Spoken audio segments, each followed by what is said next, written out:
इस खूबसूरत चुनावी जनसभा की अध्यक्षता कर रहे सरदार सफेद सिंह जी, यहाँ पर मंच पर उपस्थित हमारे बीच परीक्षित चौधरी जी और मेरे साथ सुबह से चल रहे मेरे सारे मामा नाना और भाई गांव ढाकी में इस प्रोग्राम के संयोजक और संचालन कर रहे रफल सिंह कोरी जी, मास्टर मुकेश राजकुमार जी और मेरे भाई विशाल नाइकी जी, आप सबका बहुत बहुत धन्यवाद कि आपने इतनी खूबसूरत सभा का आयोजन किया।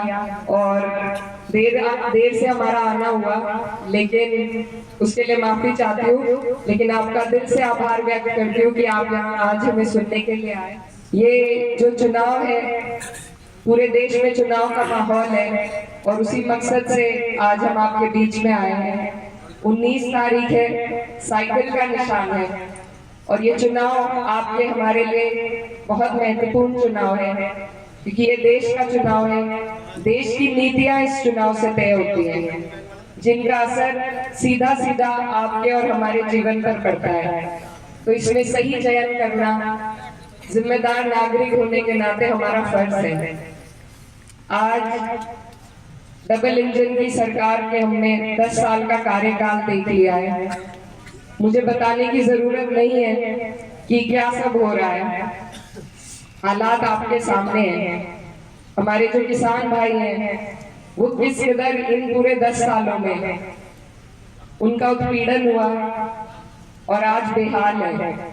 1 साल तक धरना चला, लेकिन सरकार ने किसी की सुनवाई नहीं करी। वहां पर जो भी वादे हुए थे वो आज तक अधूरे हैं। एमएसपी का दावा आज तक अधूरा है, भुगतान पुराना बकाया है, 14 दिन का वादा, और जो वादा किया गया था कि अगर 14 दिन में पेमेंट ना हो तो ब्याज के साथ आपको आपका पेमेंट मिलेगा, ये भी आज अधूरा है। 700 हमारे किसान भाई शहीद हुए वहां पर। हमारे जो प्रधानमंत्री जी है, मन की बात हर हफ्ते करते हैं, लेकिन एक भी मन की बात में उन्होंने किसानों की बात नहीं करी। बेरहमी से किसानों को कुचला गया इन्हीं के एक नुमाइंदे के द्वारा, लेकिन उन पर भी कोई कार्रवाई नहीं हुई। आज वो दोबारा से टिकट लेकर चुनाव लड़ने का काम कर रहे हैं। हमारी जो बहनें हैं और जो महिलाएं हैं, पहले मणिपुर में, और जो हमारी महिला खिलाड़ी हैं, उनके साथ किस तरह का शोषण हुआ है वो भी आपके सामने है।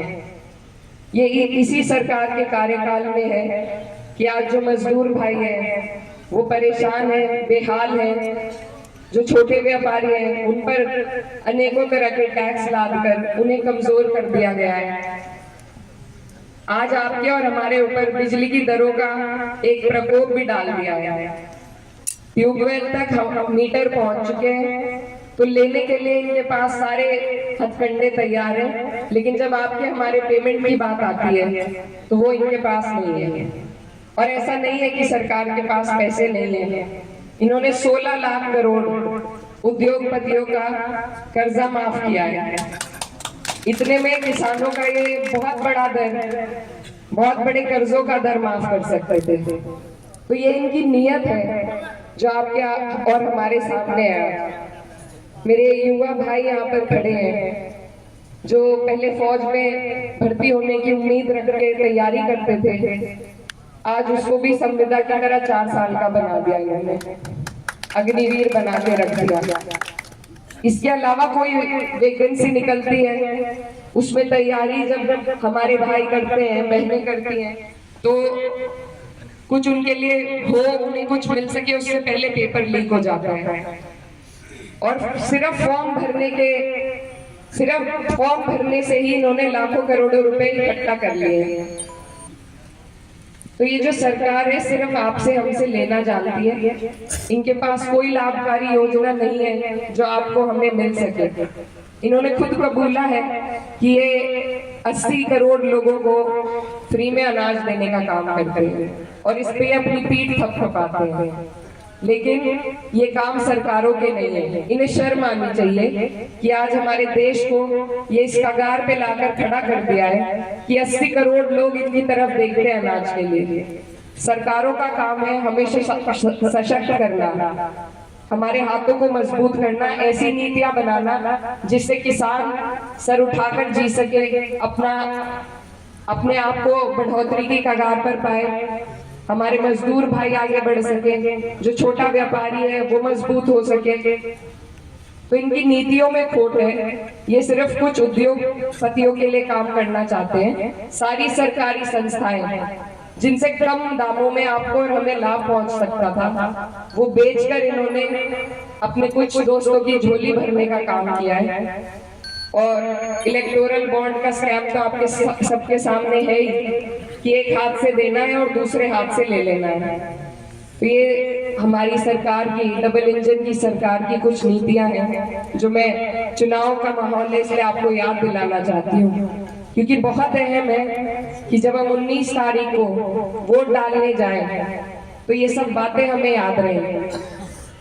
अगर हम चूक गए तो फिर से 5 साल का पछतावा होगा। हमारे जिले में कई धरने हुए मिलों के लिए, और उन धरनों पर बैठे हुए बड़े बुजुर्ग यही कहते थे कि अब की बार मौका आएगा तो बताएंगे। तो आज ये मौका आपके सामने है।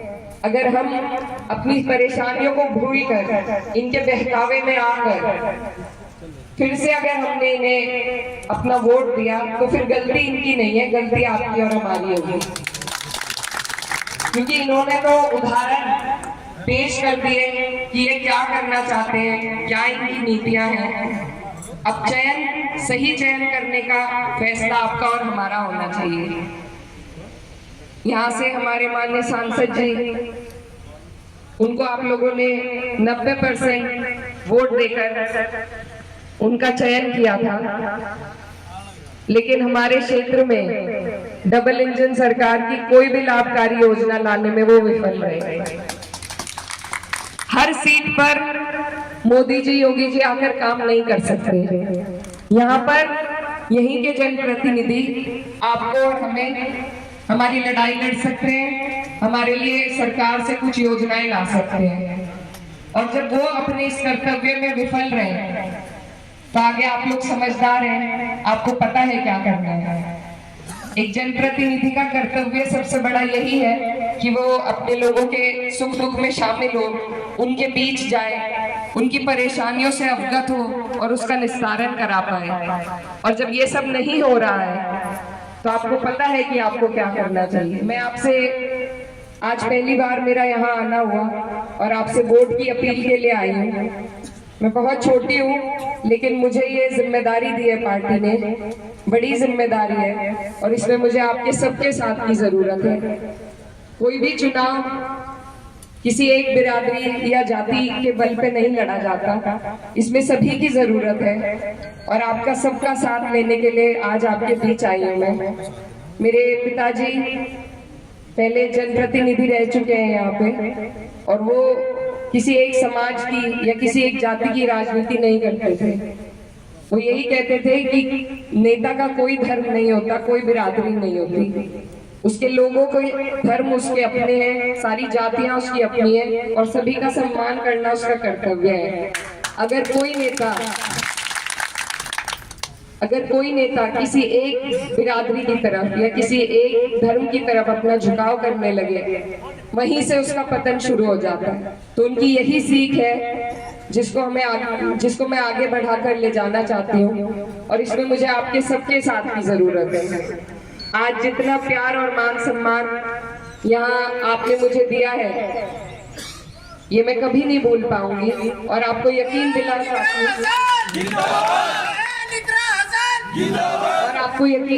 चाहती हूँ कि आपके इस विश्वास को मैं कभी नहीं टूटने दूंगी, और आपकी स्वाभिमान की लड़ाई में मैं आपसे आगे आपको मजबूती से लड़ती मिलूंगी।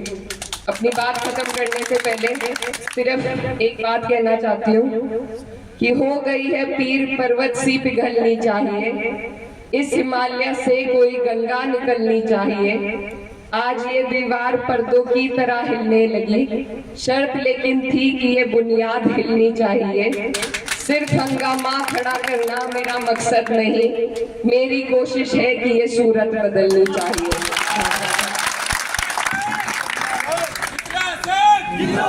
यहाँ आने से पहले गाड़ी में विशाल भैया ने मुझे एक बात कही थी, और आप लोगों की सबकी डिमांड भी थी कि गांव में हमारे जो युवा भाई हैं वो सभी खेल के मैदान की डिमांड थी आप लोगों की।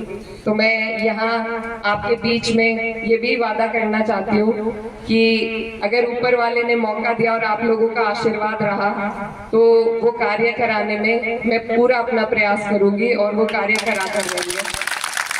तो आप लोगों से मेरा यही निवेदन है कि मैं आपसे छोटी हूँ, आपकी बहन हूँ, बेटी हूँ। इस चुनाव को आप अपना चुनाव समझकर इसकी जिम्मेदारी को संभालें और अपना आशीर्वाद दें। बहुत बहुत धन्यवाद।